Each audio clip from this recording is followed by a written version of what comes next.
Tiba-tiba, dari seberang jalan, terdengar satu tembakan yang menggelegar. King jatuh di lantai balkon, darah mengalir dari luka di lehernya.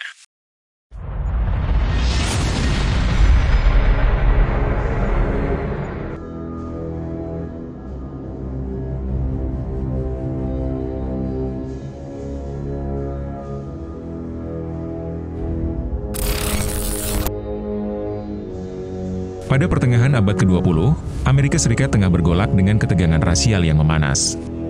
Di tengah ketidakadilan yang merajalela, seorang pria bernama Martin Luther King Jr. muncul sebagai simbol harapan.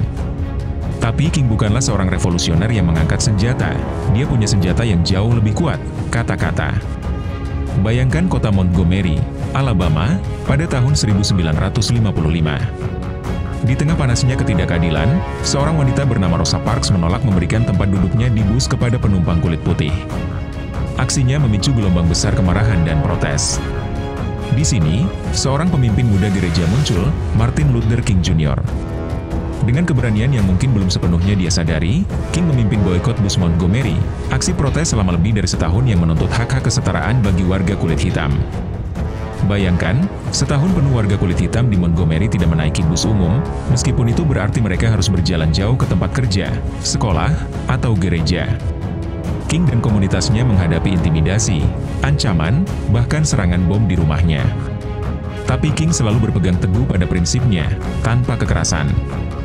Kekuatan King tidak hanya terletak pada tindakan protesnya, tetapi juga dalam kemampuannya untuk berbicara langsung ke hati orang-orang. Dia meyakini bahwa kata-kata yang tepat bisa meruntuhkan tembok kebencian. Melalui pidatonya, dia mempersatukan ribuan orang dengan satu impian yang sama, keadilan. Salah satu momen paling bersejarah adalah ketika King berdiri di depan Lincoln Memorial pada 28 Agustus 1963. Dia memandang kerumunan lebih dari 250.000 orang yang datang dari berbagai penjuru Amerika. Dengan suara yang menggetarkan jiwa, King menyampaikan pidato legendarisnya, "I have a dream." Dalam pidato ini, King berbicara tentang visinya akan masa depan di mana orang tidak akan dinilai berdasarkan warna kulitnya, melainkan oleh karakter mereka. Seiring dengan popularitas dan pengaruhnya yang semakin besar, perjuangannya menjadi semakin berbahaya.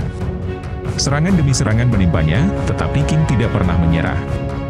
Baginya, perlawanan tanpa kekerasan bukanlah tanda kelemahan, tetapi tanda keberanian yang sejati. Pada akhirnya, aksinya berhasil mendorong Undang-Undang Hak Sipil tahun 1964 yang melarang diskriminasi berdasarkan ras, warna kulit, agama, jenis kelamin, atau asal negara. Pagi itu, 4 April 1968, Martin Luther King Jr. bangun di Lorraine Motel, Memphis, Tennessee. Meskipun gerakan hak-hak sipil yang dipimpinnya telah menghasilkan banyak kemajuan, King tahu bahwa perjuangan belum berakhir. Dia berada di Memphis untuk mendukung pemogokan pekerja sanitasi, sebagian besar pekerja kulit hitam yang menuntut upah dan kondisi kerja yang lebih baik. Meskipun begitu, King merasa tegang. Hari-hari sebelumnya penuh dengan ancaman terhadap hidupnya, dan beberapa kali King merasa seperti di ujung tanduk. Sejak datang ke Memphis, dia terus disorot. Di tengah demonstrasi yang ia hadiri, kekerasan meletus, sesuatu yang bertentangan dengan prinsip non-kekerasannya. Namun, King tetap berkomitmen untuk mendukung para pekerja sanitasi ini. Ia percaya bahwa perjuangan mereka adalah bagian dari misi besarnya, perjuangan untuk martabat dan keadilan sosial bagi setiap orang, tak peduli warna kulit. Sore itu, sekitar pukul 6 sore, King keluar dari kamar motelnya, kamar 306.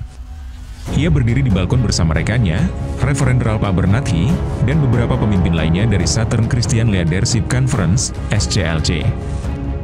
Mereka bercanda dan tertawa, meskipun suasana di sekeliling mereka penuh ketegangan. King, dengan mantel hitamnya, tampak tenang, meskipun ia sudah sering berbicara tentang kemungkinan kematiannya. Tiba-tiba, dari seberang jalan, terdengar satu tembakan yang menggelegar. King jatuh di lantai balkon, darah mengalir dari luka di lehernya. Peluru yang ditembakkan menembus rahangnya, mematahkan tulang rahang, dan merusak sumsum tulang belakang. Rekan-rekannya berteriak panik dan berusaha menolongnya, tapi sudah terlambat. King segera dilarikan ke St. Joseph's Hospital, tapi pukul 7.05 malam, dokter menyatakan bahwa Martin Luther King Jr. telah meninggal dunia. Siapa penembaknya? Penembaknya, seorang pria bernama James Earl Ray, seorang pelarian yang sudah lama menjadi buronan, ditemukan bersalah. Setelah melarikan diri dari penjara Missouri pada tahun 1967, Ray menghabiskan hampir setahun berpindah-pindah dari kota ke kota. Dia akhirnya membeli senjata yang digunakan untuk membunuh King. Setelah pembunuhan itu, Ray melarikan diri ke Kanada, lalu mencoba terbang ke Eropa menggunakan paspor palsu, tapi ditangkap di Bandara Heathrow, Inggris, 2 bulan setelah penembakan. James Earl Ray kemudian mengaku bersalah atas pembunuhan King untuk menghindari hukuman mati dan dijatuhi hukuman 99 tahun penjara. Namun, setelah pengakuannya, Ray menarik kembali pengakuan tersebut dan mengklaim bahwa dia dijebak. Meski banyak teori konspirasi bermunculan tentang siapa sebenarnya dalang dibalik pembunuhan King, Ray tetap dipenjara hingga kematiannya pada tahun 1998. Dampak dari kematian King, berita kematian King langsung menyebar ke seluruh Amerika Serikat, memicu gelombang kerusuhan di lebih dari 100 kota besar di negara itu. Orang-orang marah dan putus asa, merasakan kehilangan yang dalam atas seorang pemimpin yang telah menjadi simbol perlawanan tanpa kekerasan. Di Washington, D.C., Chicago, Baltimore, dan kota-kota lain, protes berubah menjadi kerusuhan besar, menandakan besarnya kemarahan dan frustrasi rakyat Amerika terhadap sistem rasisme yang seakan tak kunjung berubah. Namun, lebih dari itu, kematian King menginspirasi lebih banyak orang untuk terus berjuang. Presiden Lyndon B. Johnson, yang sebelumnya bekerja sama dengan King untuk mendorong reformasi hak-hak sipil, menyatakan Hari Berkabung Nasional. Kematian King menjadi pengingat bahwa meskipun ia telah tiada, mimpinya tentang kesetaraan dan keadilan harus terus hidup. Pada akhirnya, Martin Luther King Jr. memang meninggal, tetapi warisan perjuangannya tak bisa dibunuh. Ia meninggalkan sebuah mimpi yang tetap menjadi landasan penting bagi perjuangan hak-hak sipil di Amerika dan dunia.